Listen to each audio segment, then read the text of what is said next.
Vamos a considerar los siguientes datos como eh, los datos de un estudio del tiempo de atención a los clientes de una florería medido en minutos por cliente.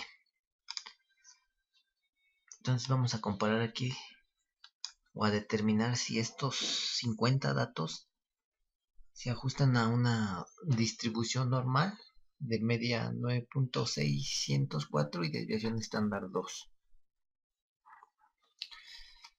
Bueno, esto mediante la prueba de Anderson-Darling.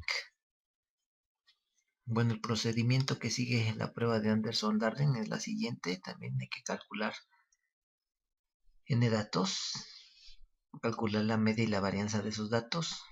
Hay que organizar los datos en forma ascendente y descendente. Establecer una hipótesis nula. Al proponer una distribución de probabilidad dada. Calcular la probabilidad esperada acumulada para cada número.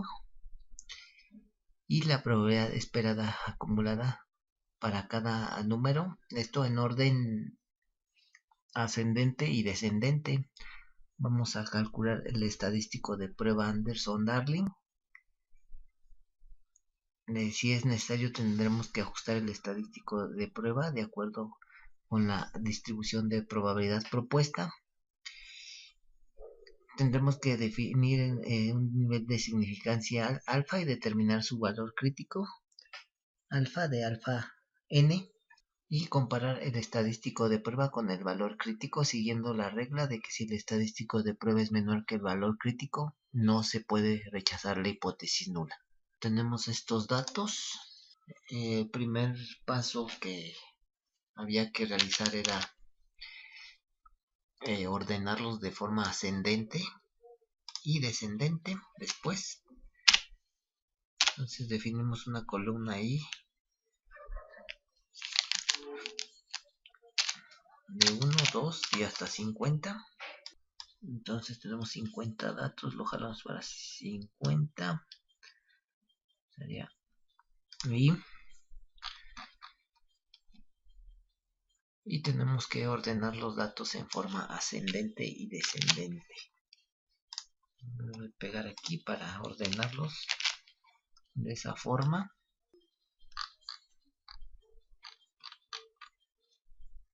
Me faltan estos.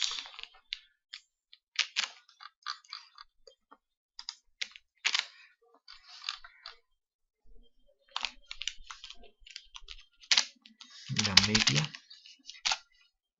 y la desviación estándar o varianza si ustedes lo prefieren así. En este caso calculamos la desviación estándar, la media con la función promedio de el número total de datos. Tenemos una media de 9.7860 y una desviación estándar. Vamos a colocar desviación estándar. Desviación estándar muestral de 2.32. Bueno, ahora sí procedemos a ordenar los datos en forma descendente, en forma ascendente.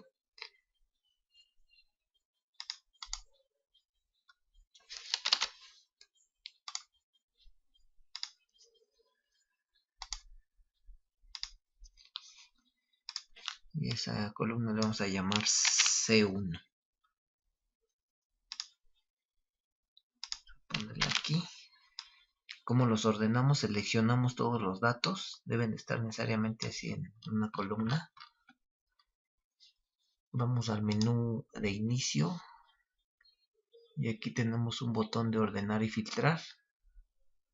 Pueden presionar ese o bien si se van a la pestaña datos. Y aquí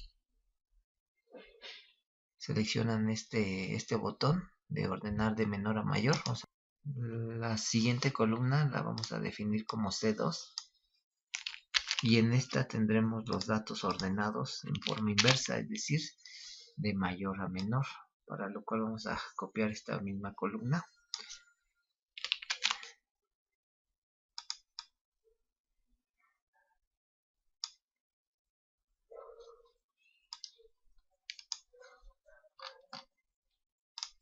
Vamos a pegar.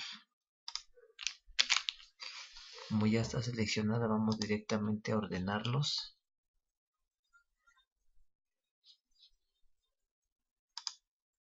En este caso, de mayor a menor.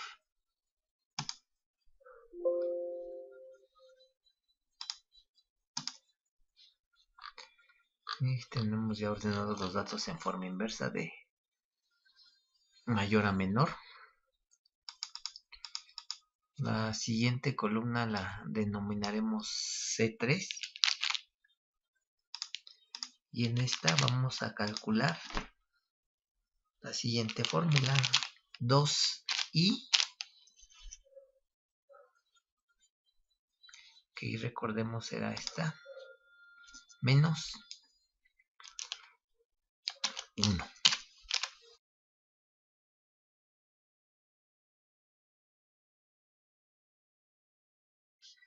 Bueno, estos datos no se tenían que haber movido. Vamos a volverlos a poner como originalmente estaban, del 1 al 50. Entonces estos tenemos así. Entonces ahora sí, la columna C3 se calculará mediante esta fórmula: 2 por i, es decir, 2 por 1 menos 1 igual a 1. Esta fórmula la jalamos para las demás celdas, de manera que terminaremos en un valor de 99. La siguiente columna, la C4, vamos a obtener aquí la probabilidad esperada acumulada. Bueno, aquí de igual forma que en los anteriores ejemplos, hay dos formas de determinarla. Uno es haciendo uso de la fórmula de la distribución normal, y otra mediante el uso directo de la fórmula que proporciona Excel. Vamos a hacerlo mediante ambas formas. Vamos a primero resolverlo mediante la forma manual. Entonces la fórmula que estaremos empleando será estandarizar primeramente el número que tenemos en la celda C1 mediante la fórmula de la distribución estándar, que en este caso es x menos la media sobre la desviación estándar, en este caso es 2, y ese valor lo tenemos que estandarizar, es decir, calcular su probabilidad. Bueno, aquí ya tenemos ese valor. Bueno, lo que sigue es jalar esta misma celda para las siguientes celdas. Bueno, al final tendremos un valor muy cercano a 1, como sucede aquí. La otra forma es determinarla mediante la fórmula que proporciona Excel, que en este caso va a ser la siguiente.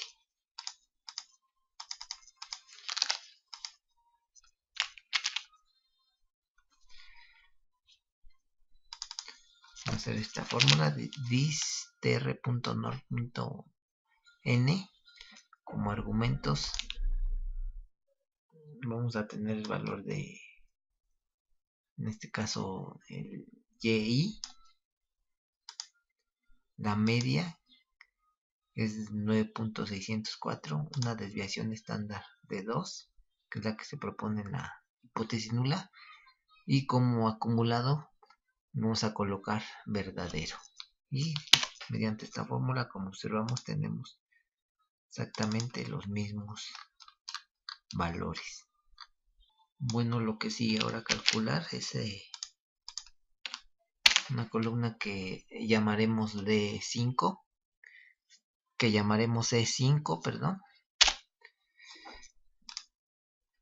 Y bueno, esta se referirá a la probabilidad esperada acumulada de los valores que están en orden descendente, es decir, de mayor a menor. Entonces, pues básicamente va a ser una fórmula que aplicamos en la columna C4, solamente que aplicada a los valores en orden inverso, que sería en este caso primero el 14.751. Esto se jala para las demás celdas. Al final el valor tendrá que ser cercano a 1. De cualquier forma, estos valores son los contrarios, es decir, puestos de mayor a menor de la celda de la columna C4. Y bueno, también vamos a determinarlo mediante la fórmula que Excel nos proporciona para calcularlo de una manera más directa. Mediante esta fórmula, distr.nor.n con media, con un valor x correspondiente al primer elemento de la columna C2, una media de 9.604, que es la que se propone en la hipótesis nula, y una desviación estándar de 2. Y en acumulado colocamos verdadero. Bueno, jalamos y observamos que exactamente tenemos los mismos valores. Finalmente las columnas C6, C7 y C8 las vamos a obtener mediante las siguientes fórmulas.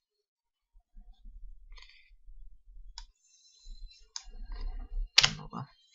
C6 dice que va a ser igual al logaritmo natural de C4.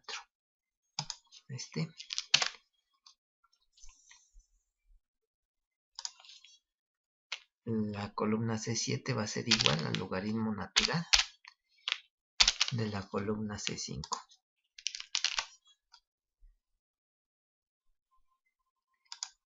Y la columna C8 va a ser igual a la columna C3 por la suma de la columna C6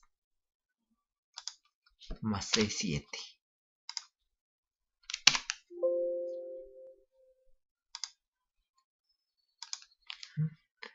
La columna C3 por la columna C6 más C7. Vamos igual. Y a ver si estos tres valores los jalamos para las demás celdas. Bueno, ¿qué es lo que sigue ahora? Calcular o determinar el estadístico de prueba por un lado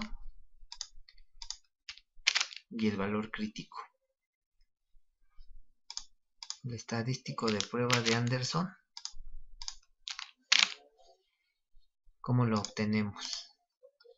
Vamos a obtener mediante esta fórmula. Bueno, si observamos, ya aplicamos logaritmo natural a las respectivas columnas de la probabilidad esperada acumulada para los valores ordenados en orden ascendente, y también calculamos el logaritmo para los valores ordenados de manera descendente. De igual forma, en otra columna ya obtuvimos este producto de 2i menos 1 por los logaritmos. Entonces, lo que procede ahora es sacar el promedio de esa columna y sumarle el número de datos, y ese valor multiplicado por menos 1 será el valor de Anderson-Darling. Entonces vamos a obtenerlo. Entonces, como les decía, obtenemos el promedio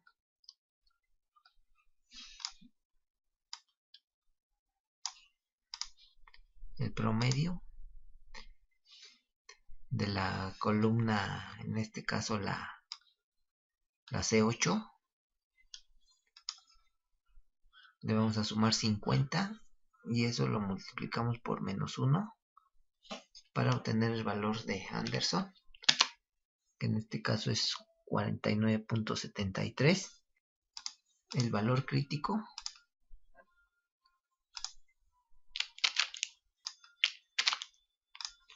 de alfa de 0.05 con 50 datos lo obtenemos de las tablas que vienen en el archivo PDF que les compartí.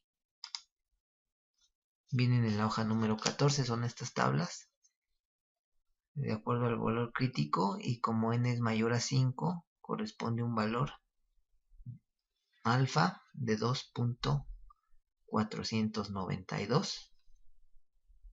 Entonces ese es el valor que buscamos. Vamos a ponerlo aquí, 2.492.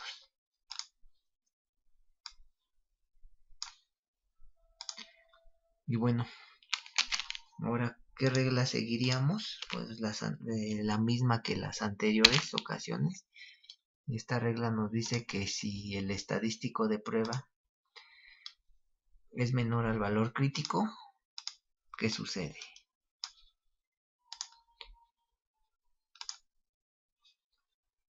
No se puede rechazar la hipótesis nula. Y aquí, como el estadístico de prueba resulta mayor al valor crítico, en este caso sí estaríamos rechazando la hipótesis nula, por lo que entonces estaríamos diciendo que estos datos no se comportan siguiendo una distribución normal con media de 9.604 y desviación estándar de 2, por lo que seguramente estarán asociados a otra distribución que pudiera ser de igual forma una distribución normal, pero con parámetros distintos.